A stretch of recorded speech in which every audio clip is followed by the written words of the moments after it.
guilty in court. After an extraordinary effort by the DA's office, his legal team, and Tom Lowenstein, he heard the words he'd longed for.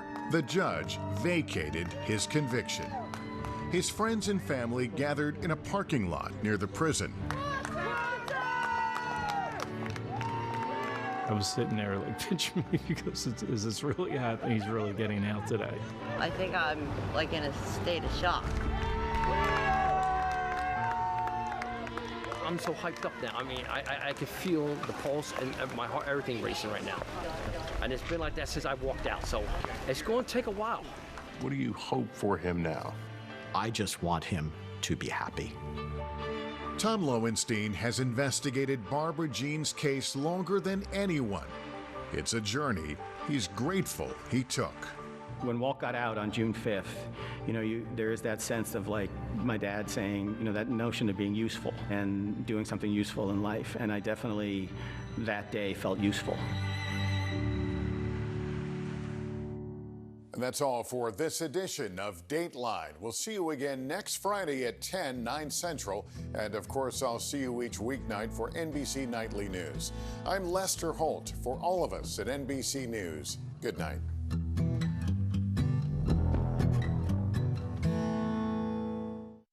More Americans watch NBC News than any other news organization in the world. Right now on 5 on your side at 10. The severe weather threat is over. Cooler, less humid air is moving in. Do you need a COVID vaccine if you've already had the virus? We verify whether the antibodies from getting sick are enough to protect you. 2 years after a woman is killed in a hit and run. In a sense, my sister was murdered, really. When you think about it, she was murdered. A searching family finally gets some answers. 2 years ago, a woman was killed in a hit and run in Pontoon Beach. Just days after the incident, we spoke with the woman's children, and they said in order to move on, they would need answers. Thank you for joining us. I'm Casey Nolan. Michelle Lee has the night off. Our Justina Coronel takes us back to the Metro East, where this family has been trying to connect the dots to figure out exactly what happened. 2 years ago on this day, Eugenia Collins was walking along here on Highway 111, but she was killed in a hit and run. And the Pontoon Beach Police Department has been actively looking for a suspect for the last 2 years. I'm told they've been looking at hundreds of surveillance videos and looking at hundreds of cars, just trying to find an answer. She was a mother to every single person that she ever met. She never met a stranger, so everyone was family. Just days after the tragedy, Eugenia's daughters Marissa and Kayla spoke to us. They knew there weren't many details to the case, just going off surveillance videos. Every time a white car would go by like that model, I'd crane my neck. Eugenia's older sister Pam shares her sister was a fighter, but lost her life to the trauma. I wish she could have survived. I really do, because she had a lot of fight in her and a lot of love. Yeah, it's a trait that's shared among the family, because in the last 2 years, they haven't stopped looking for answers. To do that and take off, that's just inhumane to me. At times, it got difficult to keep the momentum. I thought, after the months kept rolling by, and I thought through the videos and all that, if they haven't found something, then it's probably going to be a cold case. June 30th, 2021, Eugenia would have turned 53. Family released balloons at her gravesite, and it moved her daughter Kayla to reach out to us, wondering if we can raise awareness on this case. They hadn't heard from police. So I reached out to the Pontoon Beach Police Department to get information a few days ago, only to learn the case was solved. They had a suspect. What they didn't have was a contact for the family, and 5 on Your Side was able to connect the two. Kayla's a lot like her mom. She's a little scratcher out there, So I'm glad that she kept it up and got in contact with you and talked with you and everything, so that's huge. This is a huge one, and I am grateful for that. They didn't go down without a fight, and Pam believes her sister is right next to them, cheering them on. I hope she's at peace. Justina Cornell, 5 on Your Side. And police tell us the state's attorney's office is now looking at the case for possible charges. We'll keep checking.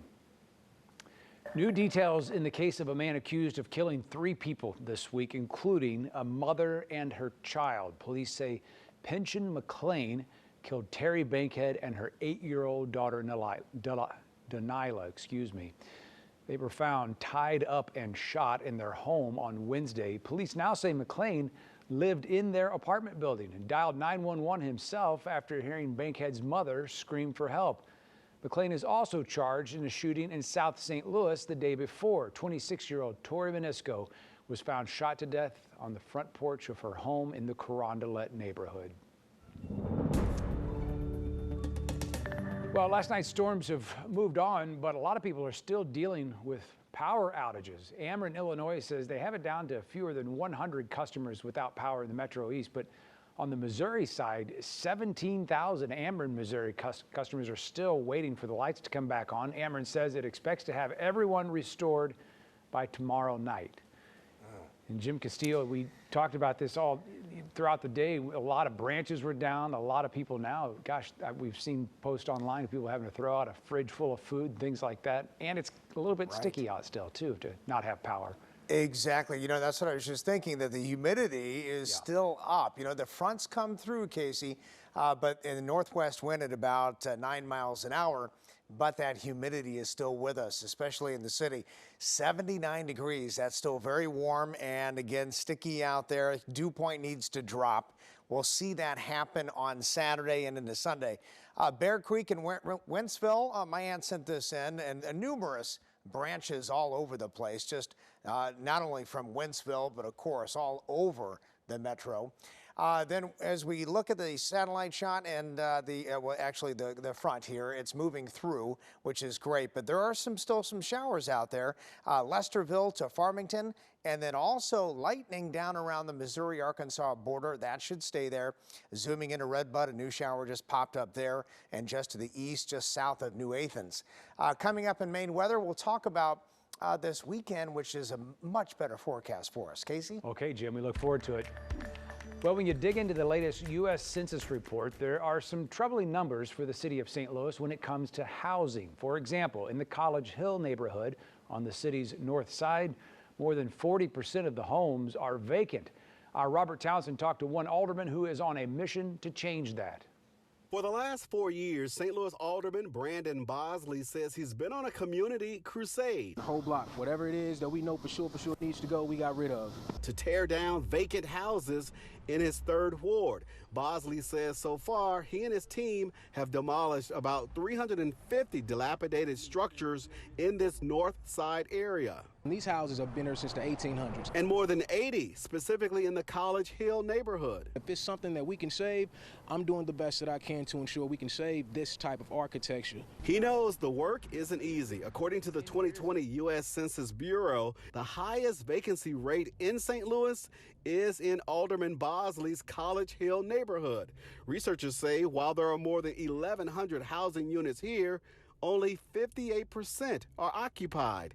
Alderman Bosley thinks the census numbers are skewed. I absolutely know that it does not match what those numbers say. They're going off pre-existing structures. It's horrible. 9 years ago, Sheila Pargo left St. Louis County and moved back into her childhood home in the O'Fallon Park area, an area the census also says has a high number of vacant properties. We counted nearly a dozen on Pargo's block. Pargo and her neighbors just want to see more of these vacant houses either demolished or remodeled to help improve the image of their neighborhoods as well as the city.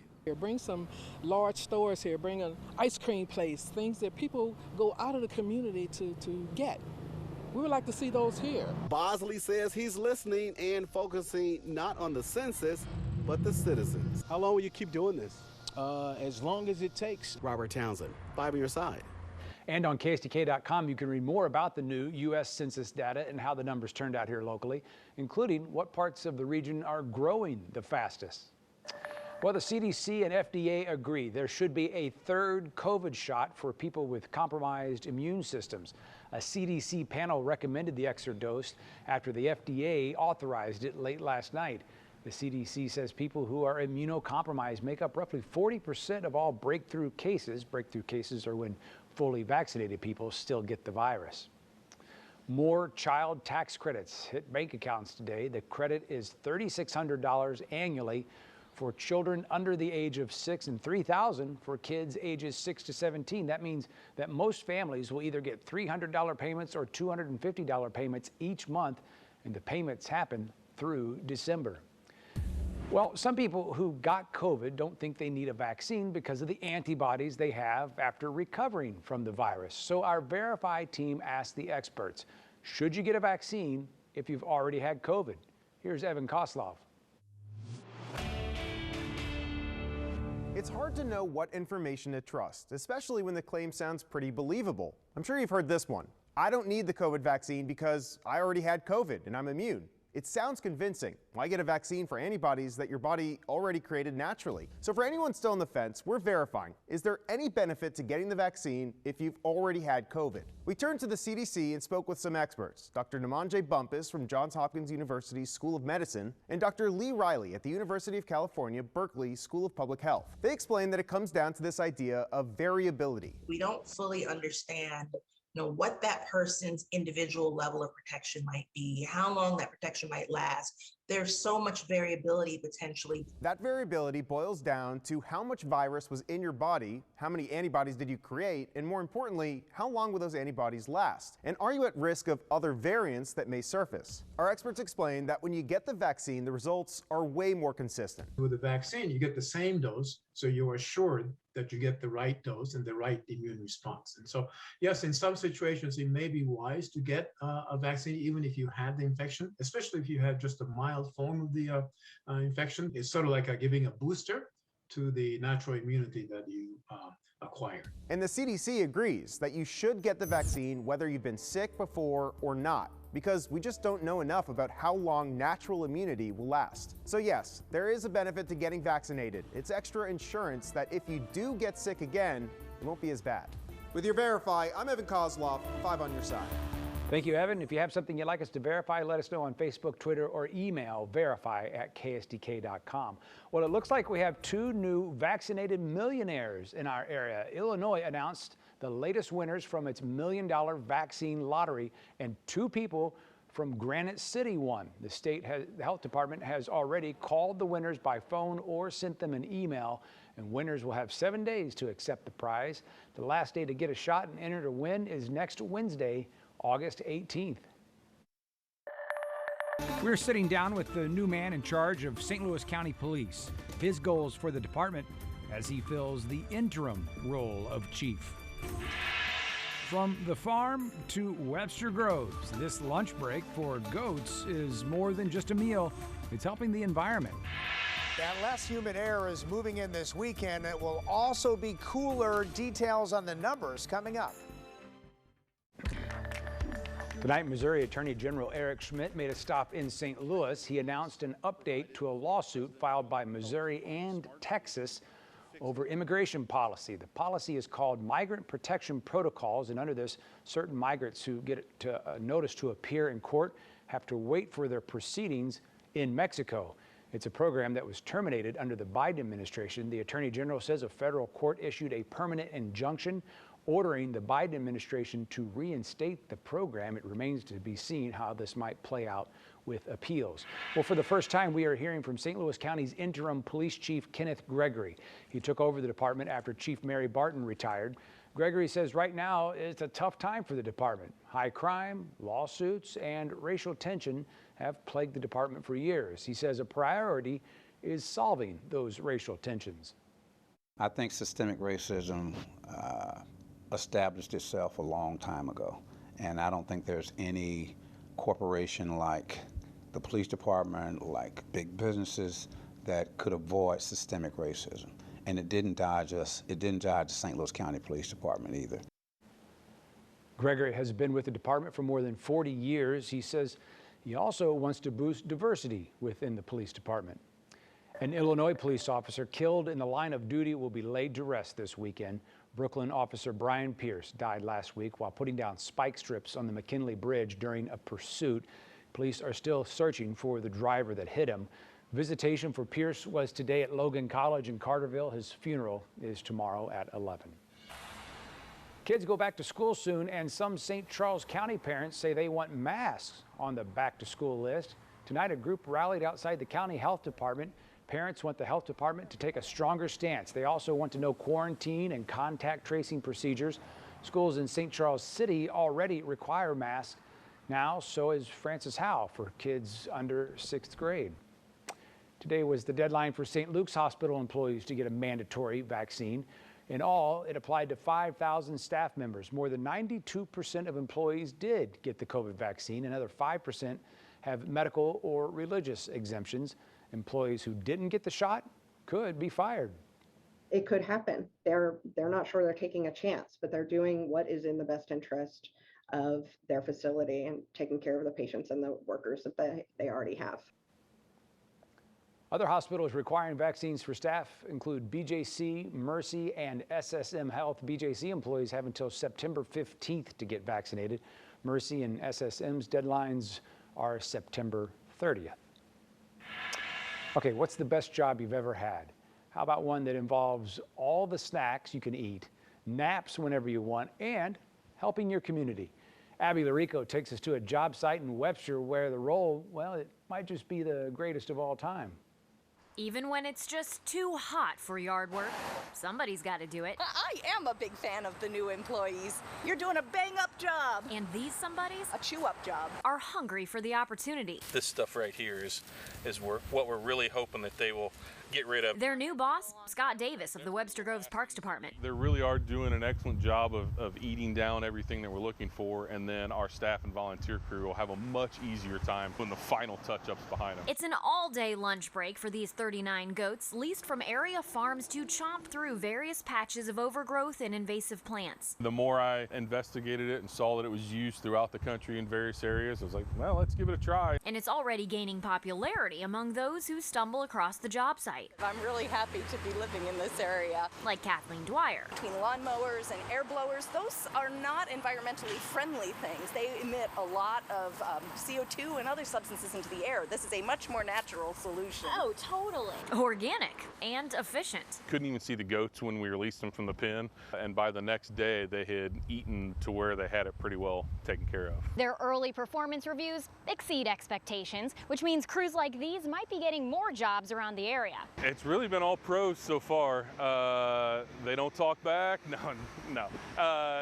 They Wait, come they do talk back? No, I kid. Goat fun. We've got other areas of parks along stream banks and very steep hills that it's almost impossible for volunteer groups to go in and remove the honeysuckle there.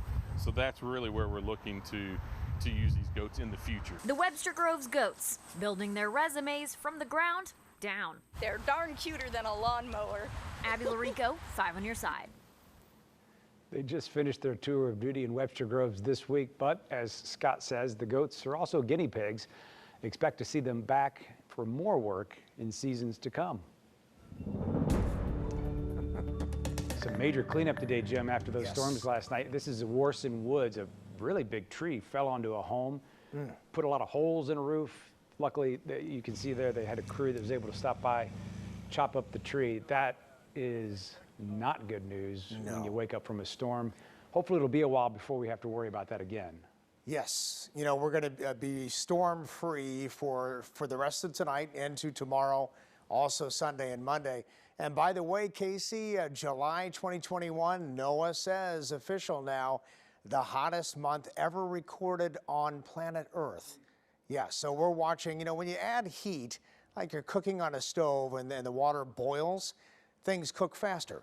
And that's exactly what we've been seeing.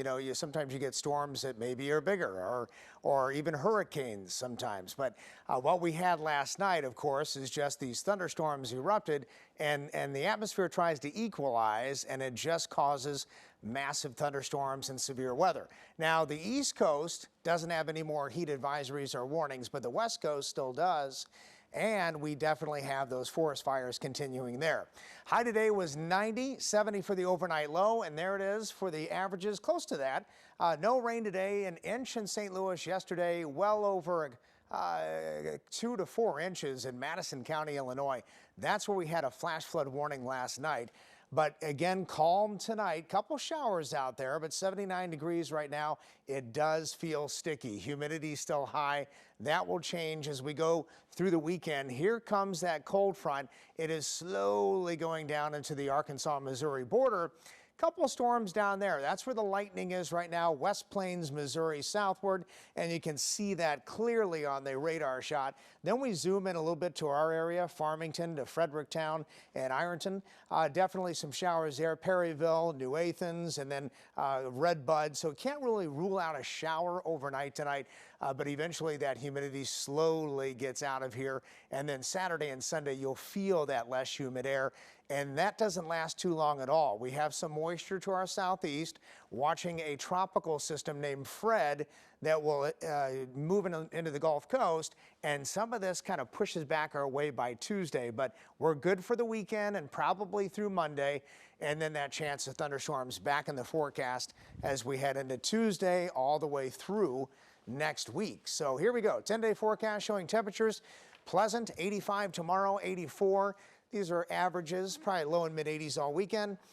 And then back to near 90 Wednesday. And again, that rain chance ramps up Tuesday all the way into next weekend. So a couple of days off with Yeah. nice weather. Okay, good stuff, Jim. Much cooler. We'll take that. Yes. You'll take the outcome of this Cardinals game. Plenty of reasons to smile tonight. If you're a fan, we head to KC to check in on the Redbirds and Jack Flaherty. Stay tuned.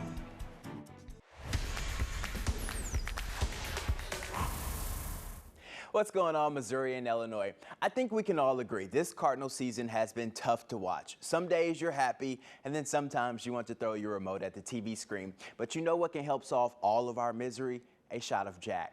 I meant Flaherty, but whatever floats your boat. Making his first start in 3 months, he begins the game on a roll. 1 K in the first inning, another in the second, just what the doctor ordered. He finished the day with 5 Ks in 6 innings and no runs scored. Now, his run support came in the 4th inning when Nolan Arenado touches them all. A solo shot, and the Birds will go up 1-0.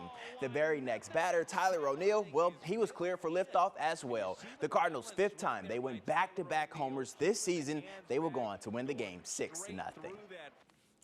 Today, John Burroughs senior wide receiver Caleb Merritt committed to Wyoming, leaving him 1 more year to play under his father, head coach John Merritt. A father-son duo on the field is rare, but it's how these two work together that's even more unique. Caleb's physical talent is what got him a college offer, but it's his finesse for the game that makes him stand out on the field. Merritt started creating plays his sophomore year, and after convincing his father, he called one in a game against Clayton. The result? Touchdown after touchdown. John says he has just a hunger to be the best, even if that means acting as a coach. He saw something during the game. He came off on the sideline. He asked me to run it. Boom, touchdown. I said to my assistant coaches, I probably should listen to him more. He's constantly got ideas. Every week he's watching film. He's coming back to me saying, let's do this against this team. Let's change this play this little way. Let's add this little wrinkle. He's so good with the football. But when you bring his mind and his imagination to the game, it really makes him hard to stop. Cool story there. Imagine guarding this guy on the basketball court. Ryan Kalkbrenner stands at 7 feet tall and is a force to be reckoned with. This summer, he hooped with the Team USA Under-19 team in the FIBA World Championships in Lativa. While there, he helped his squad bring home a gold medal, joining the likes of Jason Tatum and Cartier Gordon and others to bring home a gold medal from these games. Kalkbrenner has dreams of bringing home an Olympic gold like Tatum, but he says right now this will do.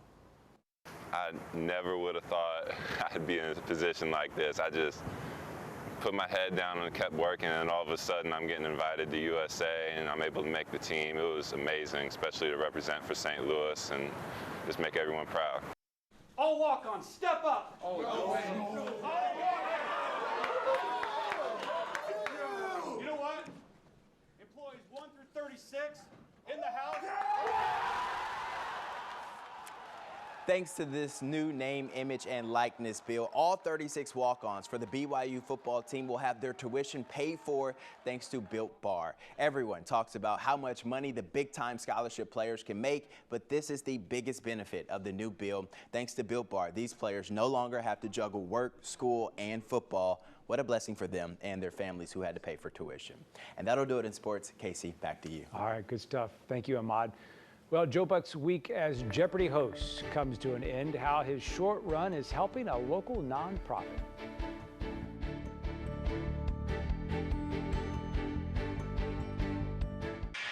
And now, here is the guest host of Jeopardy, Joe Buck. Today is my final day as guest host of this incredible show. And like I said at the beginning of the week, it has been a total honor to stand on this stage. Well, like he said, this wrapped up St. Louis native Joe Buck's week of hosting Jeopardy! I don't know about you guys. I say he's one of the best they've had on this guest hosting stretch here. The winnings from the contestants, this is the cool part, they are matched and then donated to a charity of Joe Buck's choice. He chose St. Louis nonprofit KidSmart, which helps kids get free school supplies. The winnings that were matched, $159,601. And then, of course, it added up to help Matt Amodio there, who won today for the 17th day in a row. People are taking issue with the way he answers the questions with what's, no matter if it's a what is or a who is or a where is.